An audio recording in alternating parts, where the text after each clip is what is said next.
Hello students, welcome to wait for job. আজকে তোমাদের জন্য একটা বিশেষ ক্লাস নিয়ে চলে এসেছি, যেখানে আমরা আপকামিং এক্সামের জন্য জিওগ্রাফি থেকে প্রশ্ন উত্তর আলোচনা করব। এই প্রশ্ন উত্তরগুলো কিন্তু আপকামিং ডাব্লিউবিপি কেপি এক্সামের জন্য ভীষণ ভীষণ গুরুত্বপূর্ণ। তাহলে চলো শুরু করা যাক আজকের প্রশ্ন। তোমরা যদি এই চ্যানেলে নতুন থাকো তাহলে অবশ্যই চ্যানেলটা সাবস্ক্রাইব করো এবং ভিডিওটা ভালো লাগলে অবশ্যই একটা লাইক দিও।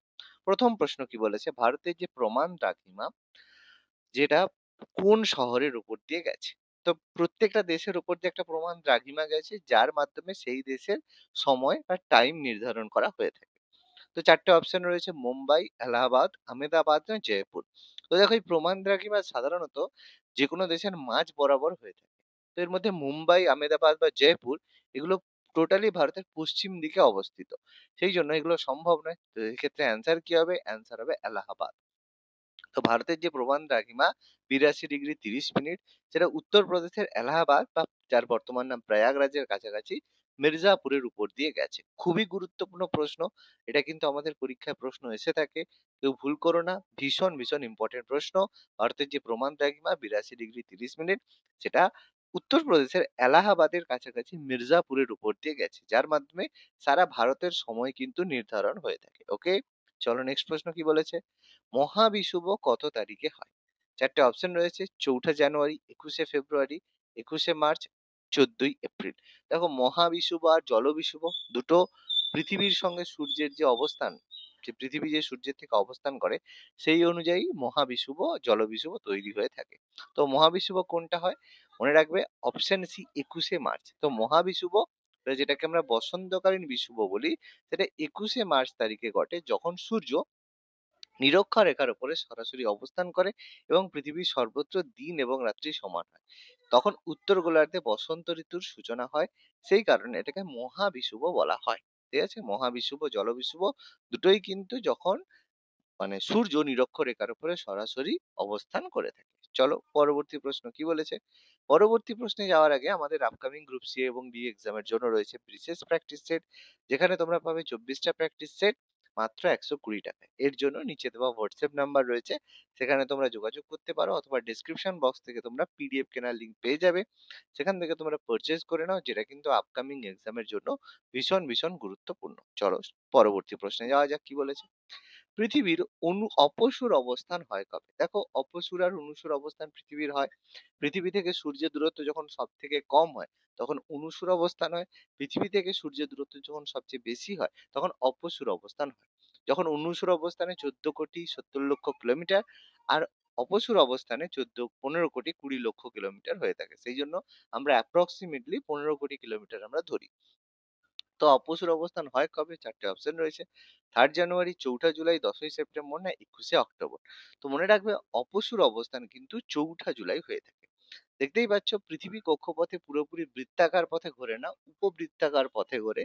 তার কারণ, উপবৃত্তাকার পথ একটা স্টেবল পথ, যেটা কারণে কিন্তু কোনো কক্ষপথে অরবিট, কোনো কিছু যদি বৃত্তাকার পথে ঘটে, সে কিন্তু তার উপরে অনেকটা ইম্প্যাক্ট ফেলতে পারে না। যাই হোক, এটা জিওগ্রাফিক্যালি অনেকটা সায়েন্টিফিক রয়েছে, সেটা তোমরা এই মুহূর্তে বুঝতে পারবে না। যারা জিওগ্রাফি নিয়ে পড়াশোনা করেছো, তারা এটা বুঝতে পারবে কেন কক্ষপথ উপবৃত্তাকার হয়, বৃত্তাকার হয় না। যখন পৃথিবী সূর্য থেকে কক্ষপথের সবচেয়ে দূরতম অবস্থানে থাকে, তখন সেই অবস্থানকে অপসূর বলা হয়। প্রতি বছর 4ঠা জুলাই তারিখে পৃথিবী এই অবস্থানে থাকে। এই সময় দূরত্ব হয় 15,20,00,000 কিলোমিটার। যখন পৃথিবী সবচেয়ে কাছে থাকে, তখন অনুসূর অবস্থান হয়, যেটা সাধারণত 3rd জানুয়ারি হয়ে থাকে। খুবই গুরুত্বপূর্ণ প্রশ্ন, আমাদের কিন্তু মাথায় রাখতে হবে। পরবর্তী প্রশ্ন কি বলেছে। পর্জল মৃত্তিকা সাধারণত কোন অঞ্চলে পাওয়া যায়? চারটে অপশন রয়েছে: পার্বত্য অঞ্চল, মালভূমি অঞ্চল, সমভূমি অঞ্চল না কোনোটি না। দেখো, পর্জল মৃত্তিকা সাধারণত পার্বত্য অঞ্চলের মৃত্তিকা বলা হয়, যেটা হয় শীতল আর্দ্র জলবায়ুযুক্ত অঞ্চল, বিশেষ করে যেখানে সরলবর্গীয় বনভূমি দেখা যায়। এই মাটি আম্লিক এবং অনুর্বর প্রকৃতির হয়। ভারতে এই ধরনের মাটি জম্মু কাশ্মীর, হিমাচল প্রদেশ, উত্তরাখণ্ড এবং সিকিমের পার্বত্য অঞ্চলে পাওয়া যায়। এছাড়া পশ্চিমবঙ্গের দার্জিলিং, কালিম্পং অঞ্চলেও কিন্তু পর্জল মৃত্তিকা দেখা যায়। খুবই গুরুত্বপূর্ণ, মনে রাখবে, এর পর্জল মৃত্তিকা পার্বত্য অঞ্চলে দেখা যায়, যেটা আমাদের হিমালয় সংলগ্ন যেসব অঞ্চলগুলো রয়েছে, যেমন জম্মু কাশ্মীর, হিমাচল প্রদেশ, উত্তরাখণ্ড, সিকিম, সেই সব জায়গায় দেখা যায়। পশ্চিমবঙ্গের মধ্যে দার্জিলিং হিমালয়ের অংশ দার্জিলিং কালিম্পং এ রয়েছে, সেই জন্য এখানেও পর্জল মৃত্তিকা দেখা যায়। খুবই গুরুত্বপূর্ণ, মনে রাখতে হবে। পরবর্তী প্রশ্ন, প্রাচীন পলি সমৃদ্ধ মাটিকে কি বলা হয়? চারটে অপশন রয়েছে, খাদর, ভাঙর, ভাবর না রেগুর। দেখো, পরীক্ষায় আসা ভীষণ গুরুত্বপূর্ণ প্রশ্ন। প্রাচীন পলি সমৃদ্ধ মাটি, নবীন পলি সমৃদ্ধ মাটি, এগুলো কিন্তু পরীক্ষায় আসে। তো মনে রাখবে, গাঙ্গেয় সমভূমির প্রাচীন পলি রাশি দ্বারা গঠিত অঞ্চলকে ভাঙর বলা হয়। এটি বন্যাপ্রবণ এলাকা থেকে দূরে হয়, কারণ প্রাচীন পলি মানে সেখানে আগে পলিটা জমেছে, এখন সেখানে হয় না, তার মানে সেখানে বন্যা হয়নি।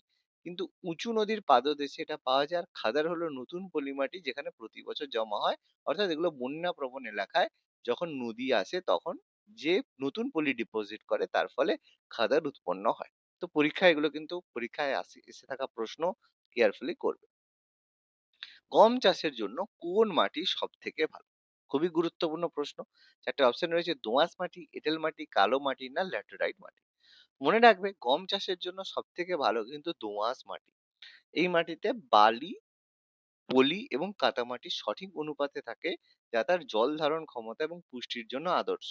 আমরা জানি দোআঁশ মাটি সব থেকে উর্বর প্রকৃতির হয়ে থাকে। যে মাঝারি নিচু জমিতেও গম চাষ করা গেলেও উঁচু এবং মাঝারি দোআঁশ মাটি সবচেয়ে বেশি উপযোগী হয়ে থাকে। ভীষণ ইম্পর্টেন্ট প্রশ্ন, আমাদের মনে রাখতে হবে। যেটা বেসিক্যালি উত্তরপ্রদেশ অঞ্চলে এটা দেখা যায় বলে উত্তরপ্রদেশ, বিহার, উত্তরপ্রদেশ, আমাদের পাঞ্জাব, এগুলো গম চাষের জন্য আদর্শ। পরবর্তী প্রশ্ন, কফি চাষের জন্য কোন মাটি সব থেকে ভালো? চারটে অপশন রয়েছে, ল্যাটেরাইট মাটি, কালো মাটি, এঁটেল মাটি না দোআঁশ মাটি। দেখো, কফি চাষের জন্য সব থেকে ভালো হচ্ছে ল্যাটেরাইট মাটি, কারণ ল্যাটেরাইট মাটিতে রয়েছে লোহা এবং অ্যালুমিনিয়াম, যেটা আম্লিক এবং সুনিষ্কাশিত হয়। কফি গাছের বৃদ্ধির জন্য ভালো নিষ্কাশন এবং আম্লীয় মাটির প্রয়োজন। এই জন্য কফি বিভিন্ন ধরনের মাটিতে জন্মাতে পারে, তবে আদর্শ মাটি হচ্ছে উর্বর আগ্নেয়গিরির লাল মাটি বা গভীর দোআঁশ মাটি, বা যেটাকে আমরা ল্যাটেরাইট মৃত্তিকা বলে থাকি। খুবই গুরুত্বপূর্ণ। আমরা প্রত্যেকেই জানি কফি গবেষণাগার সব থেকে বেশি কফি হয় কর্ণাটকের চিকমাগালুর, তোমরা হয়তো জানো। তো এটা আমাদের কিন্তু মনে রাখতে হবে। পরবর্তী প্রশ্ন, কিসের উপস্থিতির কারণে মাটি আম্লিক প্রকৃতির হয়? ভীষণ ভীষণ ইম্পর্টেন্ট প্রশ্ন, এটা কিন্তু মনে রাখতে হবে। চারটে অপশন রয়েছে, পটাশিয়াম, ফসফরাস, হাইড্রোজেন না নাইট্রোজেন। তো মনে রাখবে, মাটি আম্লিক প্রকৃতির হয় হাইড্রোজেনের কারণে। Option C. তো মাটির অম্লত্ব বা অ্যাসিডিটি মূলত হাইড্রোজেন ক্যাটায়নের তৈরির কারণে হয়, যা মাটির পিএইচ কে হ্রাস করে। পিএইচ যদি 7 হয় নিউট্রাল হয়, যত কম হবে তত অ্যাসিডিক হবে, যত বেশি হবে তত বেসিক হবে। তো এই স্কেল 0 থেকে 14 মধ্যে হয়। 7 থেকে কম মানে অ্যাসিডিক, 7 থেকে বেশি মানে ক্ষারীয় বা বেসিক হয়। যখন মাটিতে একটি প্রোটন দাতা যুক্ত হয়, যেমন নাইট্রিক বা সালফিউরিক অ্যাসিড, তখন এই প্রক্রিয়াটা ঘটে। এছাড়া ক্যালসিয়াম আর ম্যাগনেসিয়ামের যেসব বেস ক্যাটায়ন রয়েছে, মানে Ca2+, Mg2+, এগুলোও কিন্তু মাটি থেকে বের হয়ে গেলে অম্লত্ব বাড়তে পারে। তবে সব থেকে বেশি মাটি অম্লত্বের কারণ কিন্তু হাইড্রোজেন হয়ে থাকে। এটা কিন্তু আমাদের মনে রাখতে হবে, ভীষণ ভাইটাল প্রশ্ন। ওকে, চলো পরবর্তী প্রশ্নে যাওয়া যাক। কোন মৃত্তিকার অপর নাম হচ্ছে রেগুর?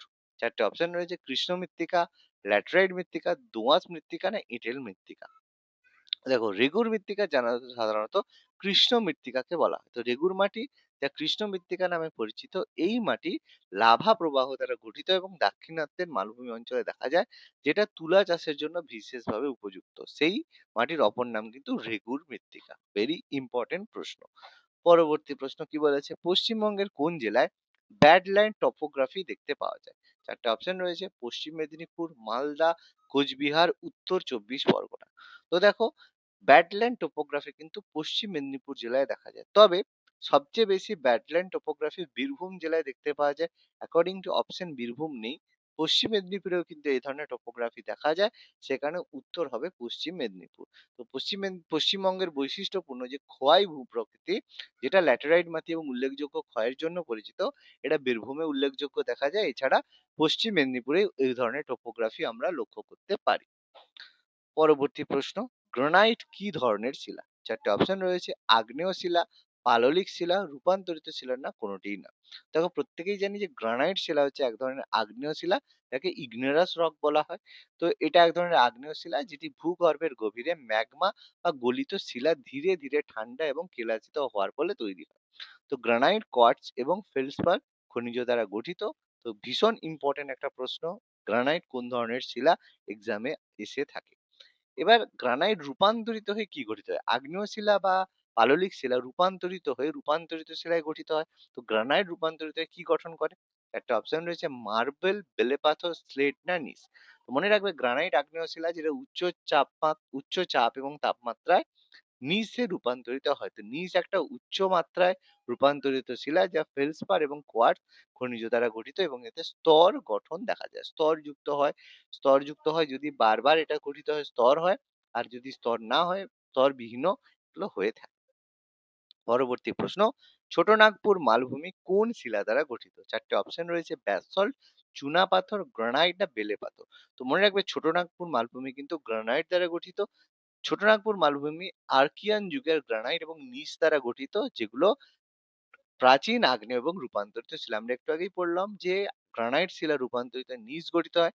তো এই ছোটনাগপুর মালভূমির যেসব অঞ্চল গ্রানাইট আগ্নেয় শিলা দ্বারা গঠিত সেটা আবার চাপে চাপে কিছু অংশ নিসে রূপান্তরিত হয়। তো ছোটনাগপুর মালভূমি এই কারণে গ্রানাইট এবং নিস দ্বারা গঠিত। তাহলে আজকের ক্লাসটা কেমন লাগলো তোমরা অবশ্যই কমেন্ট করে জানিও, এবং এই ধরনের যদি আরো ক্লাস পেতে চাও তাহলে অবশ্যই আমাদের চ্যানেল ওয়েট ফর জবকে ফলো করতে ভুলো না। ধন্যবাদ।